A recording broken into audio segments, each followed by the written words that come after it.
Vaccination के बावजूद corona होने की खबरों से परेशान लोगों के लिए एक राहत भरी खबर है।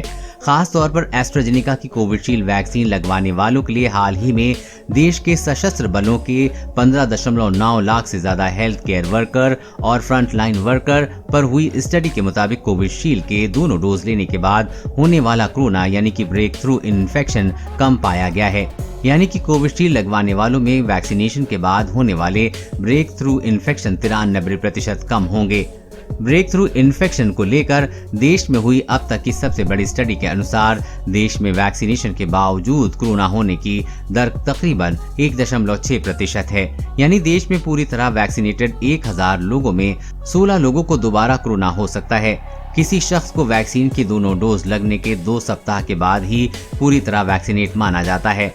ब्रेक थ्रू इन्फेक्शन की दर का अंदाज लगाने वाली ये स्टडी चंडीगढ़ पीजीआई ने की है और ये मशहूर the new England journal of medicine में पब्लिश हुई है। वैक्सीन के इफेक्टिवनेस पर दुनिया की सबसे बड़ी study. Arm forces medical college की ये स्टडी दुनिया में अब तक की सबसे बड़ी स्टडी है। फिलहाल इसके अंतरिम नतीजे जारी किए गए हैं।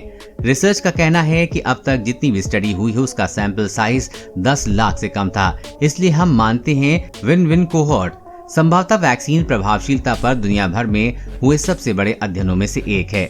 कोविशील्ड ऑक्सफोर्ड एस्ट्राजेनेका की AZD1222 फॉर्मुलेशन का मेड इन इंडिया वेरिएंट है। साथ ही यह भारत में चल रहे कोविड-19 वायरस के खिलाफ वैक्सीनेशन में इस्तेमाल हो रही प्रमुख वैज्ञानिकों में से एक है।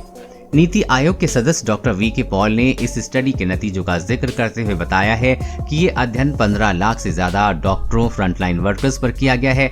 उन्होंने कहा कि जिन्होंने कोविशील्ड वैक्सीन की दोनों डोज लगवाई थी उनमें 93% सुरक्षा देखी गई है।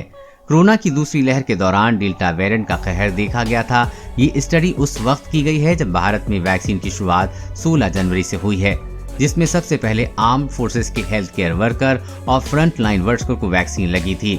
ये स्टडी 30 मई तक वैक्सीन लगवा चुके इन्हीं 15.9 लाख वर्कर पर हुए वैक्सीन के प्रभाव पर आधारित अंतरिम विश्लेषण है। कोरोना वायरस और कोरोना वैक्सीन से जुड़ी हर अपडेट पाने के लिए चैनल को सब्सक्राइब करें।